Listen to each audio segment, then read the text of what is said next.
1983年深夜，剛收工嘅劉德華接到一通電話，對方讓佢第二日返一趟公司。當時嘅佢絕對唔會諗到呢通電話不僅改寫咗佢未來10年嘅命運，更生生撕裂咗風靡全港嘅五虎將傳奇。嗰個可係創下咗99%收視率嘅黃金陣容，邊個能夠諗到呢？僅僅2年之後，呢個天團就會因為一場合約糾紛徹底分崩離析，代價係慘烈嘅。劉德華被直接雪藏400天，最屈辱嘅時候，佢喺擂台邊被當成肉體計時器，陪住笑臉，讓觀眾猜佢從呢度跑去嗰度要幾秒。苗僑偉同樣亦都被封殺，最後索性唔撈啦，退圈去買眼鏡。而嗰個睇起嚟最老實嘅梁朝偉，卻背負咗整整30年出賣兄弟嘅叛徒罵名。外人總以為呢個不過係幾個年輕小伙子唔滿續約，同公司嘈了一交，但真相遠比呢啲殘酷。呢個唔係一場簡單嘅勞資糾紛，而係一場關於尊嚴、野心、誤解同埋背叛嘅大龍鳳。邵逸夫親自下令要讓唔聽話嘅孩子食下苦頭，方逸華計數算到連道具生煎包都唔放過。最諷刺嘅轉折就喺呢度，所有人都喺度痛罵梁朝偉係第一個投降嘅叛徒，但係真正第一個背叛兄弟嘅人，其實穩穩咁站在一旁，將呢個秘密足足瞞咗24年。當年到底係邊個喺背後捅了兄弟最狠嘅一刀呢？梁朝偉究竟係替邊個孭咗呢30年嘅黑鑊呢？無線高層當年究竟用咗啲咩手段，能讓呢5個情同手足嘅頂流喺一夜之間恩斷義絕呢？大家好，歡迎嚟到姐姐有嘢講，我係小 P。今日我哋就嚟講一講呢一段恩怨嘅完整真相。第一章，五虎成團 ，TVB 親手造神，無線五虎將。上世紀80年代香港 TVB 最出名嘅5位靚仔男星，當年嘅流量小生由邵逸夫先生親自賜名，曾經係 TVB 最榮光嘅符號。80年代初嘅 TVB 正需要新血。老一代小生已經逐漸往電影圈走，電視台必須盡快捧出新嘅門面。於是5個年輕男人被推到台前。黃日華最早爆，佢出身無線藝員訓練班，原本唔係衝住演員嚟嘅，而係想踢足球。結果足球選拔2000人只要3個，佢偏偏排第4，冇踢成球，反而考進咗 TVB。邊個會諗到？呢條路一行，直接走出咗一個郭靖。1980年嘅過客，黃日華已經擔正男主角。到咗1983年，《射雕英雄傳》橫掃全港，黃日華嘅郭靖加上翁美玲嘅黃蓉，成咗港劇史上繞唔開嘅組合。嗰一年，黃日華係5虎裏邊最穩嘅門面，苗僑偉則係另一種味道。佢不如黃日華端正，卻更風流。《射雕英雄傳》裏邊佢演楊康，呢個角色本來唔討好，但係苗僑偉一出場，壞得有型，風流得有味，好多觀眾一邊鬧楊康，一邊又唔捨得移開眼。湯鎮業早年亦都極受力捧，《天龍八部》裏邊嘅段譽，讓佢成為全港矚目嘅俊俏小生，報紙誇佢靚仔，媒體寫得肉麻又誇張，但嗰時候嘅湯鎮業確實風頭好勁。劉德華當時仲唔係天王，但佢勝在長相夠正，氣質夠偶像。獵鷹讓佢被看見，《神雕俠侶》裏邊嘅楊過更讓他直接殺進觀眾心裏邊。梁朝偉最遲起步，剛開始佢瘦瘦黑黑，被安排喺430穿梭機陪小朋友唱歌跳舞。嗰時候黃日華已經演虛竹，湯鎮業已經演段譽，梁朝偉仲喺度做小和尚甲。但係 TVB 眼光好毒，佢哋知道呢5個人合埋一齊，唔止係5個小生，係一個品牌。1983年喺王牌節目《歡樂今宵》裏邊，黃日華、苗僑偉、湯鎮業、劉德華、梁朝偉5人同台亮相，5個當紅年輕靚仔穿着緊身衣喺台上邊滿頭大汗表演雜技，為咗節目效果。劉德華甚至仲嚟咗一段胸口碎大石，亦正係呢一次集體亮相之後，無線五虎將呢個名字正式叫響。從嗰陣之後，呢5個人成咗 TVB 嘅青春門面，只係被公司捧出嚟嘅人，亦都最容易被公司攥喺手裏邊。佢哋越紅 ，TVB 越驚佢哋會飛走，而真正嘅問題亦正係從紅開始嘅。第2章兄弟共進退。五虎將最風光嘅嗰幾年 ，TVB 就係一座造星工廠。工廠嘅規則好簡單，公司俾你機會，你替公司搏命。你紅咗係公司捧出嚟嘅，你想走，對唔住，公司第一個唔答應。嗰時候個五虎將拍劇密度高到離譜，黃日華後嚟多次講到 TVB 嘅辛酸，每日凌晨3、4點收工，早上6點又要開工，收工後搶廁所位瞓覺。都成咗藝員之間嘅日常。喺呢種制度下，人唔係明星，係流水線上嘅零件。但係偏偏外面嘅世界越嚟越誘人。80年代中期，香港電影進入黃金期，新藝城、嘉禾各家公司都喺度搶人。電視小生只要有觀眾緣，就有機會殺進電影圈。電影片酬更高，自由度更大，市場亦都更寬。對於已經爆紅嘅五虎將嚟講，呢啲當然係誘惑，尤其係劉德華，佢唔想一輩子被 TVB 長約鎖死，更唔想喺最紅嘅時候只能聽公司安排，冇日冇夜咁拍劇。當時新藝城同埋嘉禾都對劉德華、梁朝偉有興趣，劉德華比較講義氣，諗住為其兄弟亦都謀一條出路，同電影公司談條件，希望可以五虎一起簽約。就算唔得嘅話，亦都可以一齊同公司談條件。為此，佢拒絕咗 TVB 提出嘅將其合同延長5年並進行談判嘅要求。為咗增加談判籌碼，佢私底下聯繫咗其他4虎，試圖形成合力，迫使無線電台讓步。喺飯台上邊，幾個人亦都曾經有過口頭嘅共識。表面上睇，呢啲就係一場年輕人對抗大公司嘅熱血行動。但呢一個睇似牢不可破嘅地下攻守同盟，其實從一開始就埋下咗致命嘅隱患。第一，呢啲所謂嘅全進全退，只係口頭嘅溝通，根本沒有落在紙面上。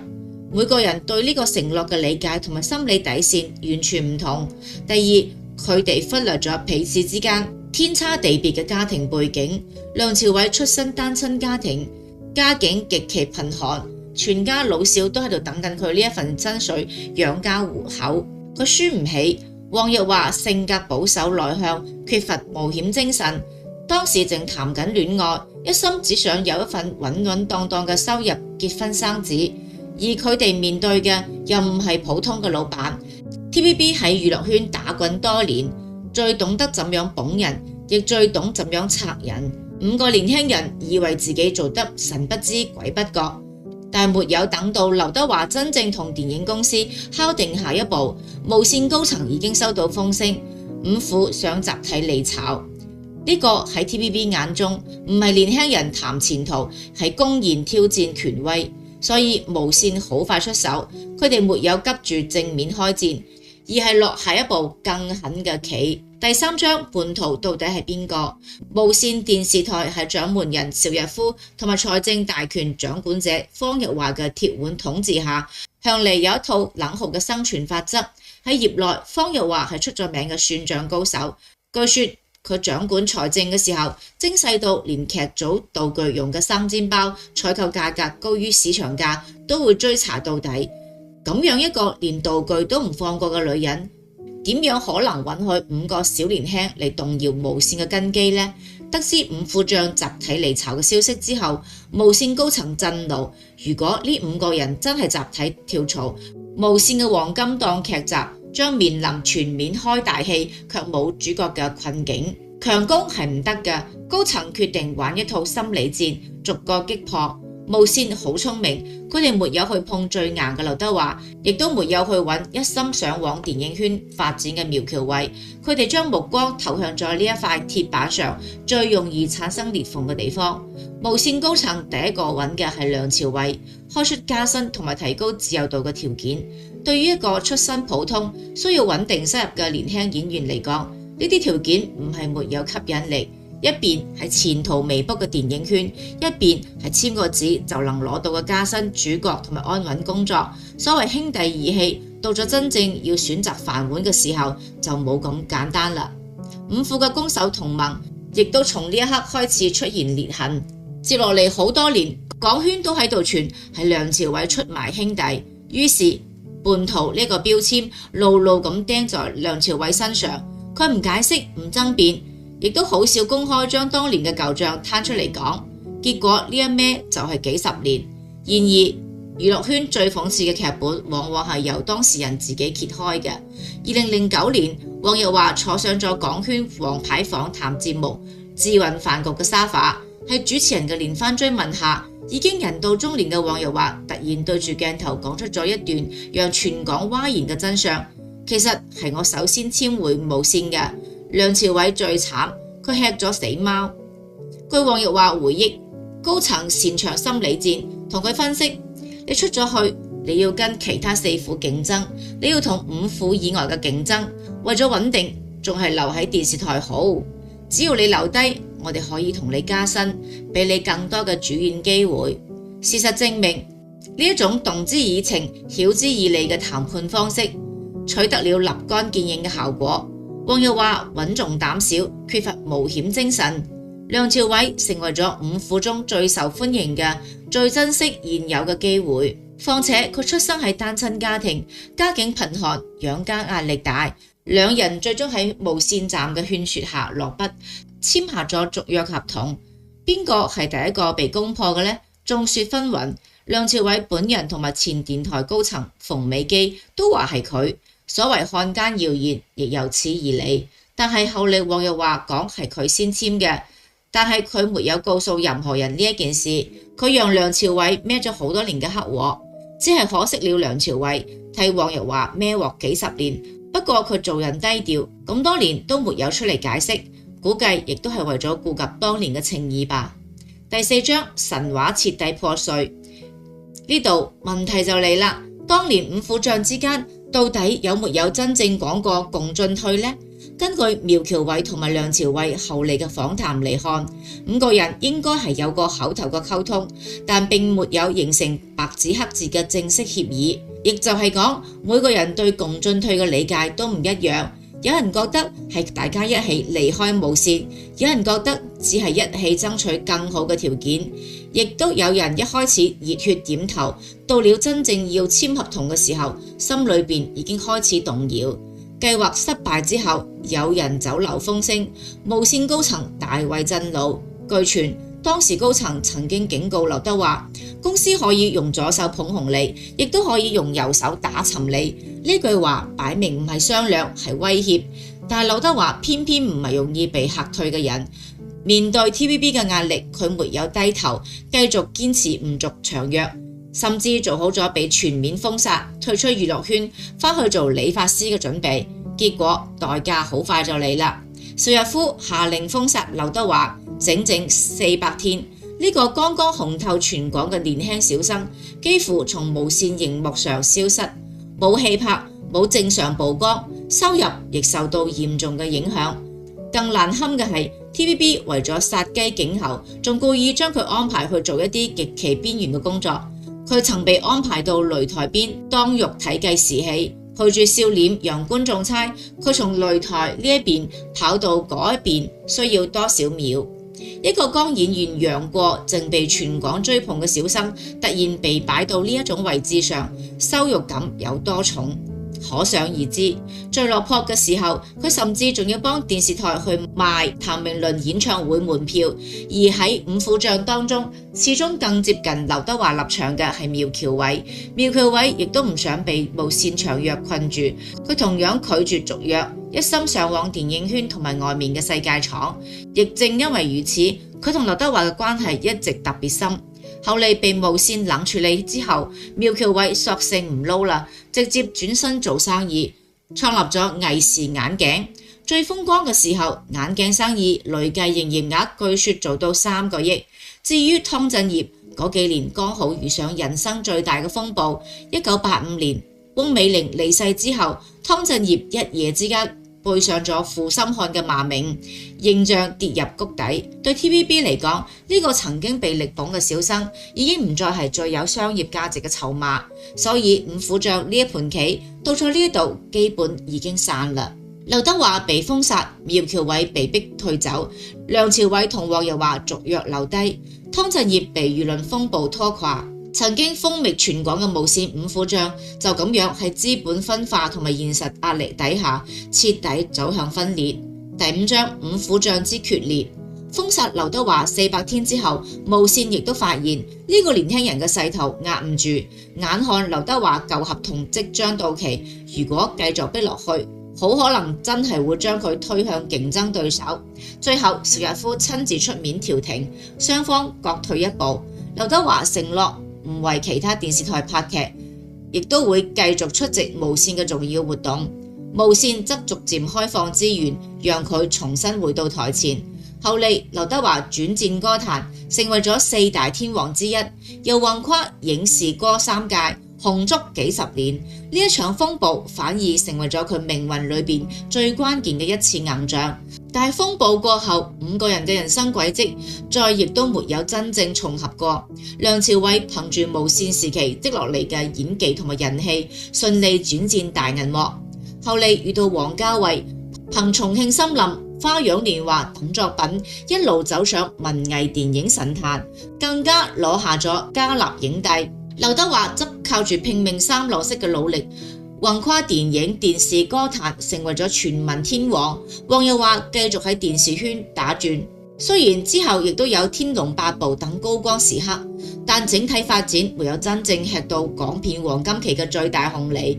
苗僑偉退圈經商多年，後嚟再返到娛樂圈，反而越老越有味道。湯鎮業轉向內地發展，人生軌跡同另外幾個人越嚟越遠。2007年，劉德華做局聯繫咗黃日華、苗僑偉同埋湯鎮業4個人再次攜手拍咗一部名為《兄弟之生死同盟》嘅電影。呢一場打住兄弟旗號嘅聚首，唯獨缺了梁朝偉。當時港媒立刻追問，點解梁朝偉沒有嚟？係唔係當年嘅心結仲未解開？